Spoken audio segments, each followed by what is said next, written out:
Practice Test 1. You will hear a number of different recordings, and you will have to answer questions on what you hear.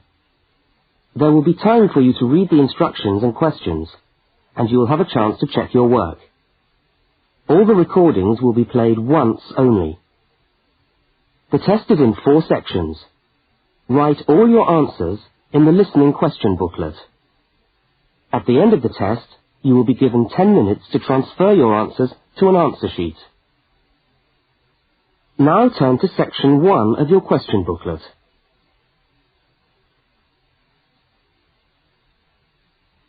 Section 1. You will hear a telephone conversation between a woman and a police officer. First, look at questions 1 to 5. For each of the questions, 4 alternatives are given. Decide which of the alternatives, A, B, C, or D, best fits what you hear on the tape, and circle the appropriate letter.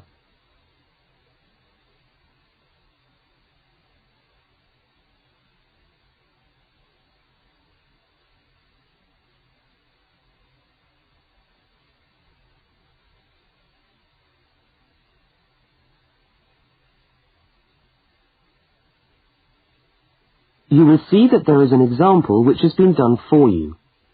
On this occasion only, the conversation relating to the example will be played first.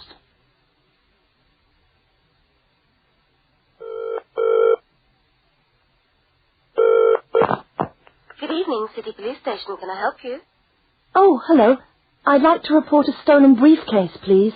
Just a minute and I'll put you through. The woman says she wants to report a stolen briefcase, so A has been circled. Now we shall begin. You should answer the questions as you listen, because you will not hear the recording a second time. Now listen carefully to the first part of the conversation, and answer questions 1 to 5.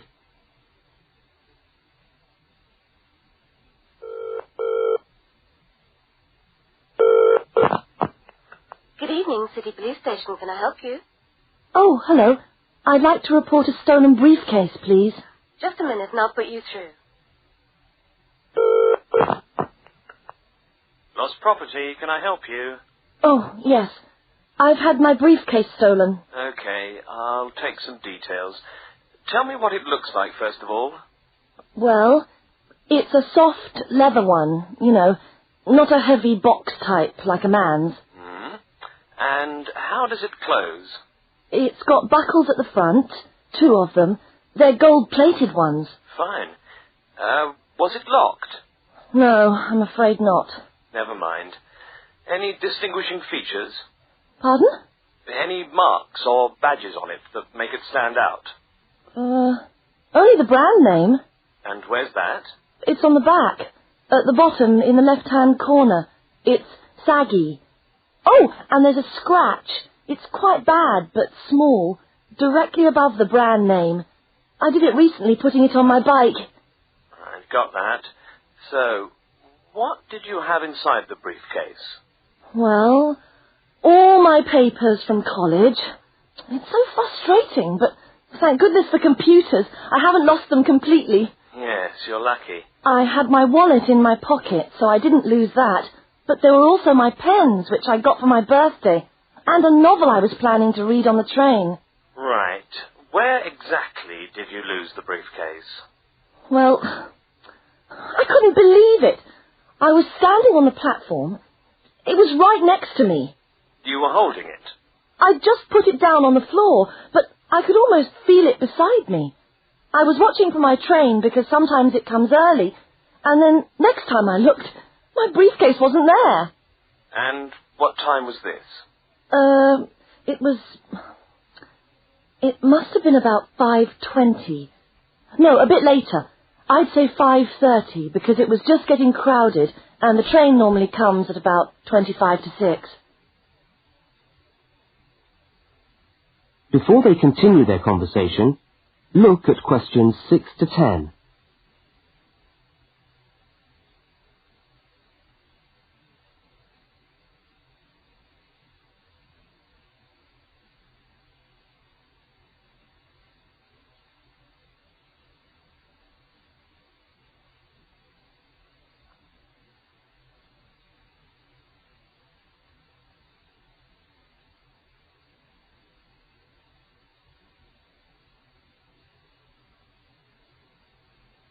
As you listen to the rest of the conversation, complete the form by filling in the numbered spaces 6 to 10.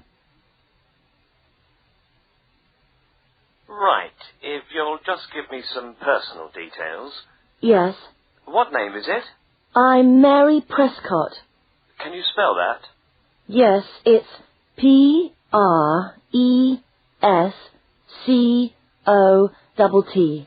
And your address? Flat 2, 41 Fountain Road, Canterbury. Fountain Road. Yes, number 41. And have you got a contact telephone number? Yes, it's 752239.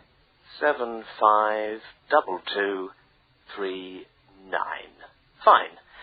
One last question. What would you say the value of your briefcase is? Including the contents? Yes. Just a rough estimate is fine. Oh, I'm not sure. Well, the briefcase itself is quite new.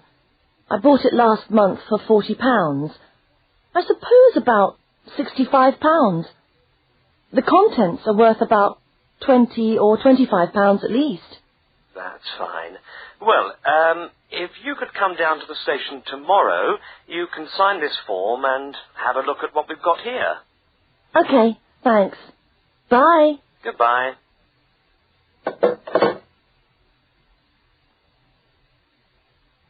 That is the end of section 1. You now have half a minute to check your answers.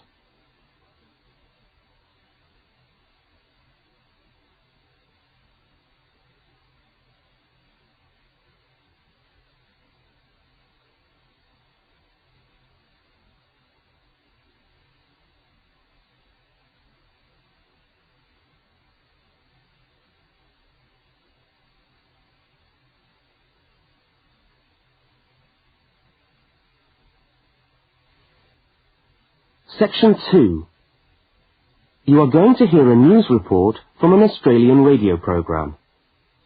First, you have some time to look at questions 11 to 13.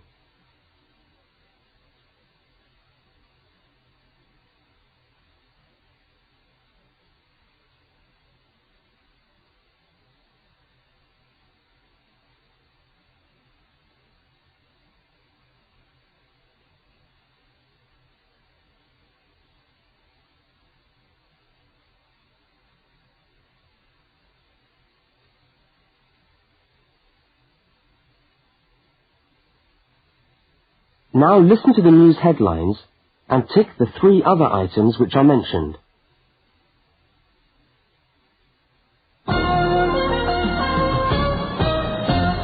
This is the 6 o'clock news for Tuesday the 25th of November. And first the headlines.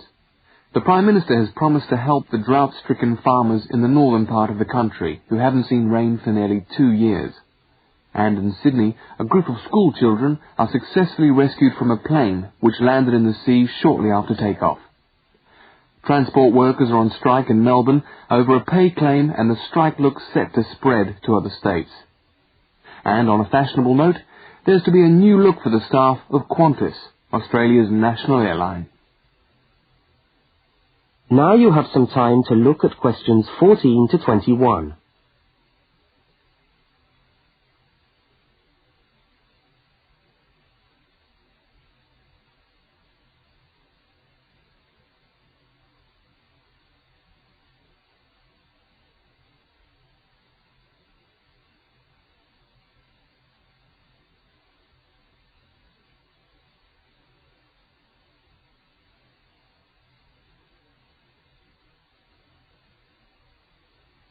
As you listen to the rest of the news, complete the notes and the spaces provided. The Prime Minister has pledged today that he will make $250 million available to help the drought-stricken farmers who have not seen rain for years get through the next 5 years. Money that was to have been spent on the restructuring of Sydney's road system has been reallocated to what the Prime Minister described as a more worthy cause. Farmers are to receive financial assistance to help see them through the worst drought in over 50 years. Many farmers feel that while the money is welcome, it has come too late to save them and their farms from financial ruin, and are angry that the government did not act sooner. A group of school children who were travelling in a privately chartered aeroplane from Sydney to Queensland to take part in a musical concert found themselves swimming for the shore when their aeroplane had to land in the sea just 3 minutes after taking off from Sydney Airport. The pilot managed to bring the aircraft and its 50 passengers down safely in the calm waters of Botany Bay, where boats and pleasure craft were able to come to the rescue of the boys. The fact that it was a weekend meant that there were hundreds of boats in the bay enjoying the good weather, and this undoubtedly helped the rescue operation. "We owe our lives to the skill of the pilot," said one of the boys, but the pilot replied modestly that it was all part of a day's work. However, all their musical instruments were lost, and they never got to play at the concert. That is the end of section 2. You now have half a minute to check your answers.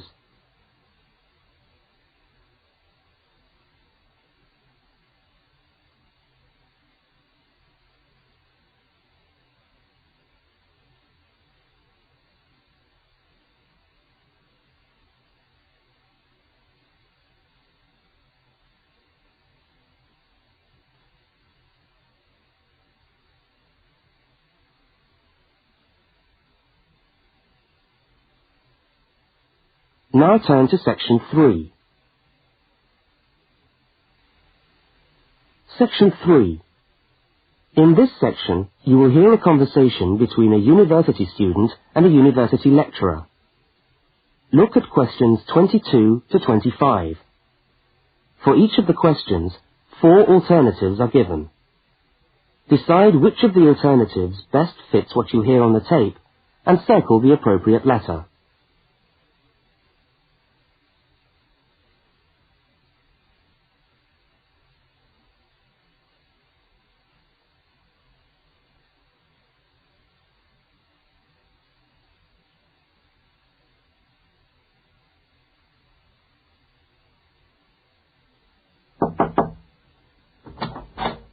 Hello. Can I come in? Oh, yes, come in. How can I help you? I was looking for the economics office. I've been all over the arts faculty building looking for it, but I could only find the School of Accounting and Economic History. Is this the right place? Yes, this is the School of Economics. Oh, good. I'm a new student, and I was wondering if someone could give me some information. Well, I might be able to help. I lecture on that program. What do you need to know? Oh, quite a few things, actually.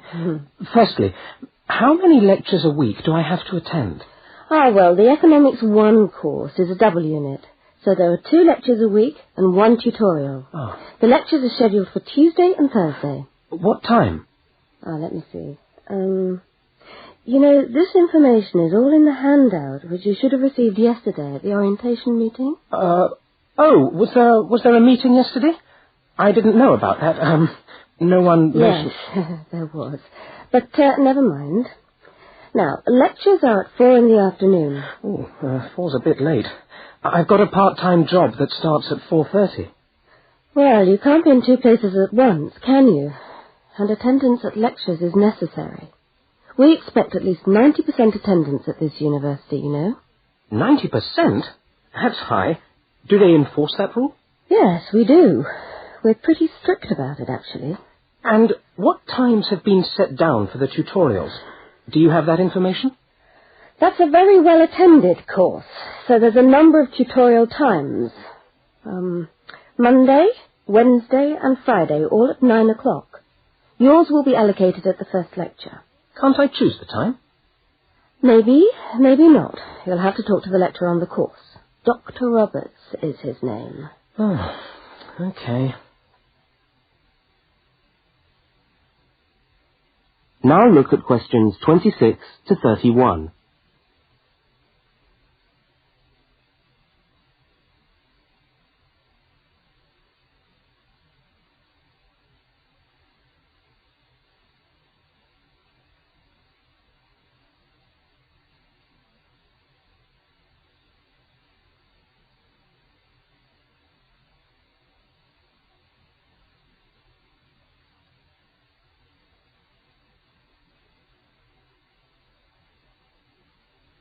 As the conversation continues, complete the notes in the spaces provided.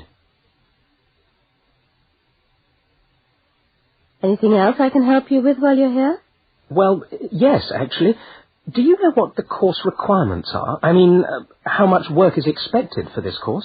Well, you have to complete a tutorial paper. What does that involve? Well, it's a piece of work on a given topic based on some set reading texts. You'll have to give a small talk to your tutorial group. Oh, how long does that have to be? Oh, about 25 minutes usually. I have to talk for 25 minutes? Yes, that's right. And then you have to write up your piece of work and give it to the lecturer to be marked. Right. And is that all? No. You also have to complete a 3,000-word essay on a topic. Can I choose the topic? Yes, usually you can. Right. That shouldn't be too bad. And in addition to that, there is an exam. An exam? What sort of exam? Well, it's an open book exam. Does that mean I can have the textbook with me during the exam? Yes, that's right. And can you give me any idea about the content of the first year of economics, so that I can get into some reading? Well, you'll be getting the reading list next week when lectures start.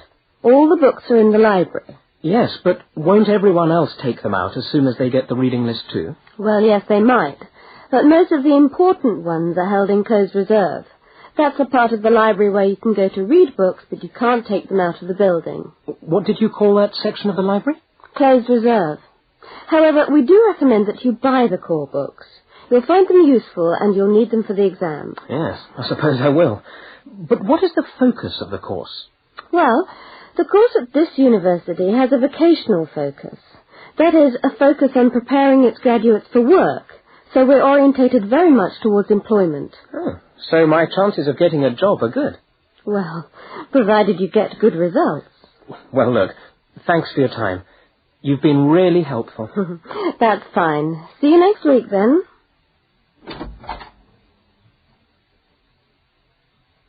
That is the end of section 3. You now have half a minute to check your answers.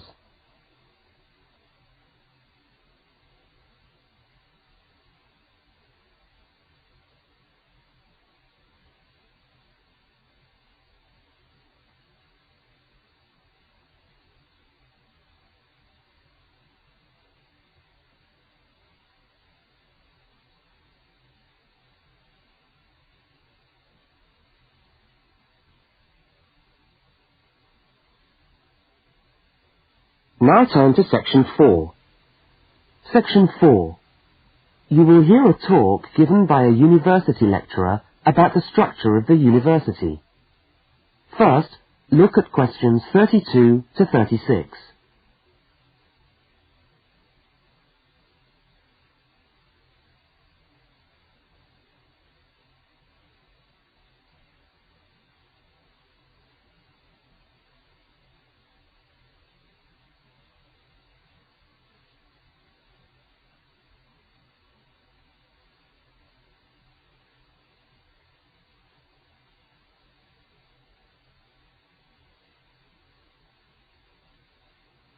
Now listen and answer questions 32 to 36.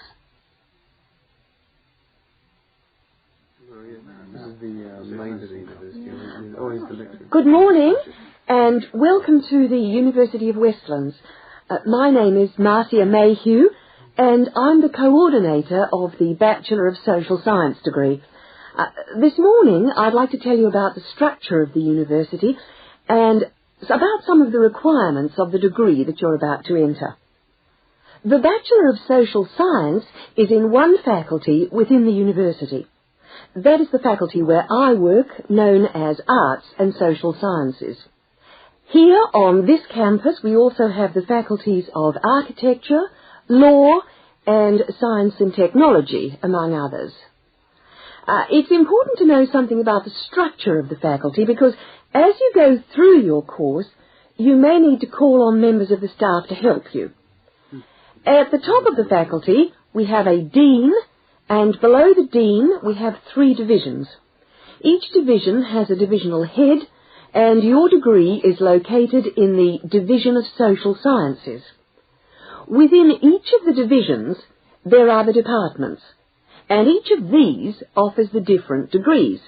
For instance, 2 of the departments which offer the major subjects for your award are sociology and psychology. Each has a departmental head, but for practical purposes, the people you are going to see the most of are myself as coordinator of the social sciences degree, and the actual lecturers who are teaching the subjects that you are taking. For instance, in the first semester, you'll be doing 4 subjects: psychology, sociology, history, and economics. If you have any problems or difficulties, not that I'm anticipating you will, but you never know, then you should go and see your lecturers. For instance, you may find that you can't meet a deadline for an essay, or perhaps you're having problems with attendance. These seem to be the 2 most common problems that students face.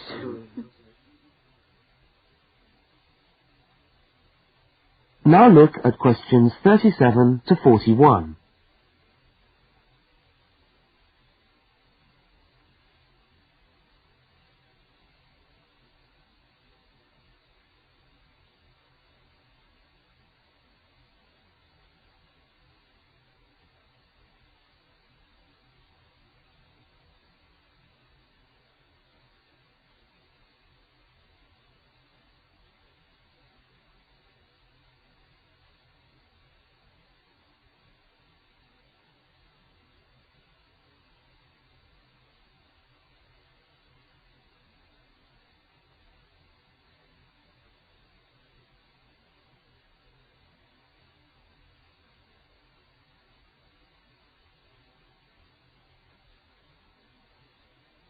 As you listen to the rest of the talk, answer the questions 37 to 41.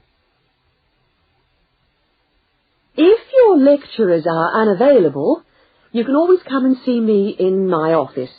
I'm available on Wednesday and Thursday mornings and on Friday afternoons. Outside these hours, perhaps you could ring the secretary and make an appointment. Now, you'll note that all of the subjects which you undertake in the first year are composed of lectures and tutorials. A lecture is about an hour long, and a tutorial usually runs for about 2 hours. A lecture is rather like what I'm doing now, where one person will talk to all of you together on a subject. Now, we do ask you to try to attend the lectures. A tutorial is perhaps where most of the learning occurs at a university. You will be divided into groups of between 12 and 15 students, and each week one of you will have to present a piece of work to the group as a whole, and then the group will discuss what you've said. It's this discussion, this exchange of ideas, which really constitutes the basis of university learning, in my view. Listening to lectures in many ways is just giving you information that you could access for yourself in the library. But the discussion at the tutorial is very important. This doesn't mean that you shouldn't go to the lectures, though. Other factors to be particularly concerned about are the structure of essays and delivery of written material. And in particular, I would like to mention the question of plagiarism. Plagiarism is taking other people's work without acknowledging it. That is, without saying where it comes from. Now, of course, all essays are based on research done by other people, but you must remember to attribute the work to the original writer. And while it's a good idea to work with other people, don't hand in work which is exactly the same as your friend's work, because we will notice. If you don't acknowledge the source of your information, then you run the risk of failing the subject, or in very serious cases, you might be denied entry to the university. Last but not least, stay in touch with us. If things are getting you down, don't go and hide. Come and talk to us about it. That's what we're here for. Right. Thank you very much for coming along today.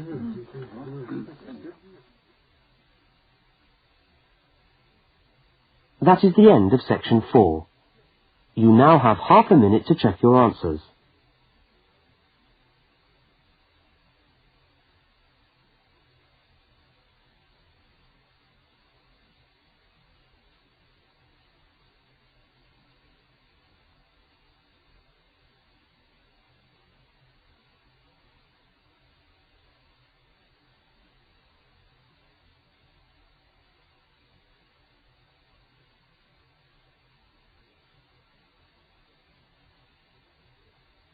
That is the end of the listening test.